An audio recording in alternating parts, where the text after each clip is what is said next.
ఒకసారి sister message చూడండి. ఒక అబ్బాయిని లవ్ చేసిందంట.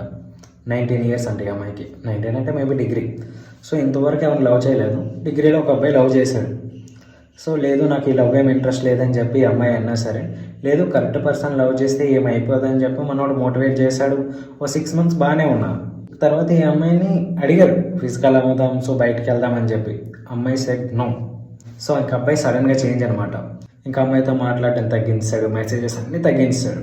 సో అమ్మాయికి అప్పుడు అర్థమైంది ఏదో తేడాగా ఉందని చెప్పి. సో మొత్తం ఎంక్వైరీ చేస్తే 3 డేస్కి ఒక అమ్మాయిని తగులుకున్నాడు. ఆ అమ్మాయితో ఆల్రెడీ మీట్ కూడా అయ్యాడంట. సో ఇది లవడాలో లవ్ అనమాట. ఇక్కడ అమ్మాయి నో చెప్పేసరికి వెంటనే వీడు వేరే దాన్ని చూసుకున్నాడు. అంటే ఇలాంటి పుట్టిన కొడుకులు ఉన్నారనమాట. సో జాగ్రత్తగా ఉండాలి. నిజంగా వాడికి నీ మీద ప్రేమ ఉందనుకో, నీతో పెళ్ళి వరకైనా వాడు ఆగుతాడు. అలా కాకుండా నువ్వు ఇవ్వట్లేదని చెప్పి వేరే దాన్ని చూసుకున్నాడంటే దాన్ని లవ్ అనరు. దాన్ని ఏమంటారో మీకే తెలియాలి. మరి ఇంక ఈ సిస్టర్ ఏంటంటే అసలు మర్చిపోలేకపోతున్నాను బ్రో అంట. ఇన్ కేస్ అలా కాదనుకొని చెప్పి నేను పెళ్లి చేసుకున్నావు అనుకో, ఫర్ ఎగ్జాంపుల్ నువ్వు ఇంట్లో ఉంటావు, బయట వాడు రోడ్డు మీద 100 మందిని దేకుతాడు.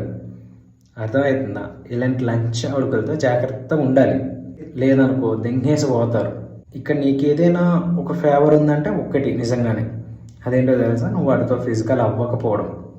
ఇన్ కేస్ అయ్యి ఉంటే అరే అనవసరంగా ఇచ్చానే అని ఒక రిగ్రెట్తో ఉండిపోతావు. సో అలాంటి ఒక ఛాన్స్ రాలేదు కాబట్టి నువ్వు కొంతవరకు లక్కీ అని చెప్పుకోవచ్చు. ఇలాంటి ఎదవలతో పెట్టుకోవద్దు. ఉంటారు ఇలాంటి చెత్తలు ఎంజాయ్ కొడుకులు. సో వాళ్ళకి అది ఇప్పుడు అర్థం కాదు, తర్వాత తెలుస్తుంది.